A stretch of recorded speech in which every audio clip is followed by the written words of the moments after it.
예, 반갑습니다. 저는 더불어민주당 진짜 대통령, 진짜 대한민국, 지금은 이재명 캠프의 민생 살리기 본부 수석부본부장을 맡고 있는 민병덕 의원입니다. 오늘 국민의힘 김문수 후보의 시장 대통령 발언에 대해서 규탄하는 기자회견을 갖고자 합니다. 오늘 참석해 주신 분들을 먼저 소개시켜 드리겠습니다. 먼저 중앙선대위 민생살리기 본부 본부장이신 윤우덕 본부장님 오셨습니다. 예, 그리고 인태연 본부장님 오셨습니다. 예, 그리고 김영홍 부본부장님 오셨습니다. 예, 김문수 후보께서 대구 사랑을 강조하시면서 대구 서문시장을 들리셨고요. 그랬는데 대구 서문시장이 전국 평균에 비해서도 매우 어렵습니다. 거기 폐업률이 대구가 17개 시도 중에서 가장 높습니다. 그리고 특히 서문시장의 공실률은 전국 평균의 3배에 달합니다. 약 30%에 달합니다. 그곳에서 시장 대통령 얘기를 하셨는데 그 현실을 알고 계시는 것인지 먼저 의심스럽습니다. 그리고 지금까지 이 시장을 얼마나 망가뜨렸는지, 시장에 대해서 저희 민주당이 시장을 지키기 위해서 내세웠던 정책들에 대해서 지금까지 계속해서 반대해왔던 국민의힘과 윤석열 정부의 정책에 대해서 어떠한 사과도 반성도 없이 그냥 선거 시작하니까 또 서문시장 가서 그냥 시장 대통령이라는 그냥 이미지만 얻으려고 하는 것에 대해서 저희는 문제를 삼습니다. 또 하나는 거기에서 말은 제목은 시장 대통령이었지만 내용은 어떻게 시장을 살릴 것인지에 대한 내용이 있는 것이 아니고 저희 이재명 후보에 대한 네거티브만 있었습니다. 시장을 어떻게 살릴 것인지에 대한 구체적인 정책 경쟁을 하고 싶습니다. 저희는 이재명 후보에 대한 네거티브만으로는 시장이 살려지지 않습니다. 시장을 살리기 위한, 민생을 살리기 위한 구체적인 경쟁을 해야 된다. 말뿐인 시장 대통령 안 된다라는 규탄 기자회견을 가지고자 합니다. 다음은 기자회견문을 낭독하도록 하겠습니다. 예, 저는 본부장 윤우덕입니다.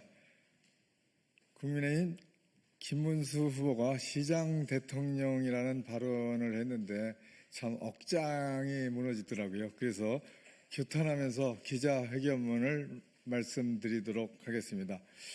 21대 대통령 공식선거운동 첫날인 지난 12일 국민의힘 김문수 후보는 서울의 가락시장과 대구의 서문시장을 찾아서 시장 대통령, 민생 대통령, 경제 대통령이 된다고 선언을 했습니다. 말은 좋지요.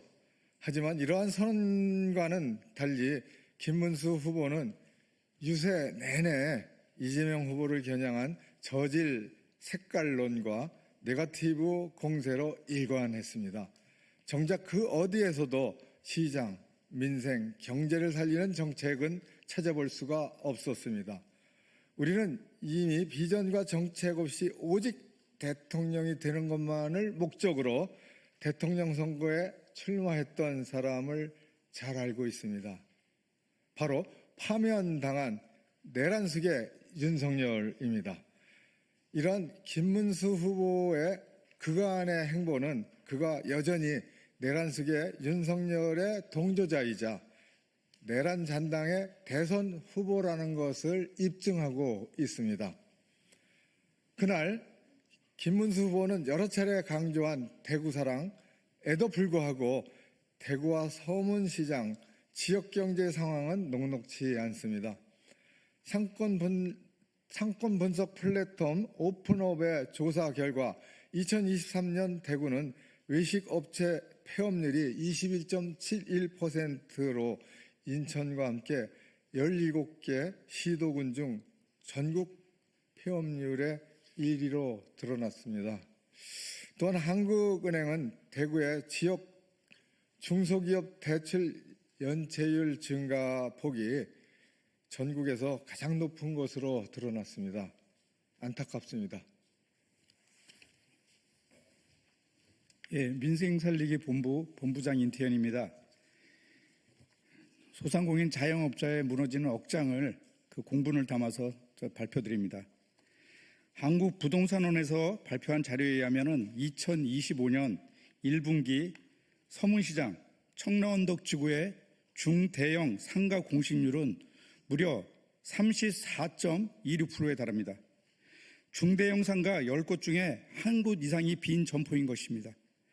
상황의 심각성은 전국 지표와 비교해도 드러납니다.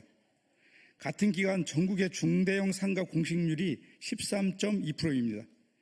단순 비교를 해도 서문시장 지역의 중대형 상가 공실률은 전국 평균보다 3배 이상 높습니다.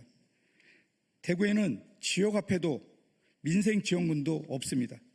과연 국민의힘과 김문수 후보의 대구 사랑 실체가 무엇인지 묻지 않을 수 없습니다. 내란 수계 윤석열은 대통령 취임 후 부자 감세와 민생 외면이라는 일관된 기조로 민생 경제를 파탄내버렸습니다. 고물가 고금리로 전국의 소상공인 자영업자가 생사의 경계를 넘나드는 순간에도 875원 대파로 대표되는 특유의 자화자찬 행보로 많은 국민의 공분을 자아냈습니다. 규제 타파라는 명분으로 대표적인 지역 상권 보호 정책인 의무 휴업의 무력화 시도를 멈추지 않았고, 민생을 살리고자 입법부가 통과시킨 지역사랑 상품권법과 민생회복 지원금 지원법의 거부권을 행사하고, 과다한 수수료 및 시장 독과점으로 인해 사회적 무리를 일으키는 온라인 플랫폼에 대해 자율 규제라는 허울뿐인 해결책을 제시하는 등의 민생을 외면하는 행정부 수반으로서의 면모를 유감없이 발휘했습니다. 여기에 그나마 연말연시 특수를 간절히 기대했던 소상공인 자영업자에게 내란 계엄이라는 핵폭탄급 결정타를 날렸습니다. 그 결과로 대한민국 자영업자들의 부채 잔액과 연체율은 천정부지로 치솟았고, 연간 폐업자의 수는 100만에 근접할 정도로 지역경제의 뿌리인 소상공인 자영업자는 파탄의 지경에 이르렀습니다. 김문수 후보에게 묻습니다. 윤석열 정부의 국무위원 출신 아닙니까? 민생을 파탄낸 윤석열 정부의 민생 경제 정책에 어떻게 생각하십니까? 더 나아가 민생 정책을 절단낸 내란 계엄 행위에 대해서 어떻게 평가합니까? 또 회복과 성장을 위해 어떤 공약과 정책을 제시하고 있습니까? 김문수 후보는 당장 이 국민의 민생의 목소리에 답을 해야 할 것입니다. 2025년 5월 14일 더불어민주당 진짜 대한민국 중앙선거대책위원회 민생살리기 본부. 네, 감사합니다. 네, 많이 보도해 주십시오.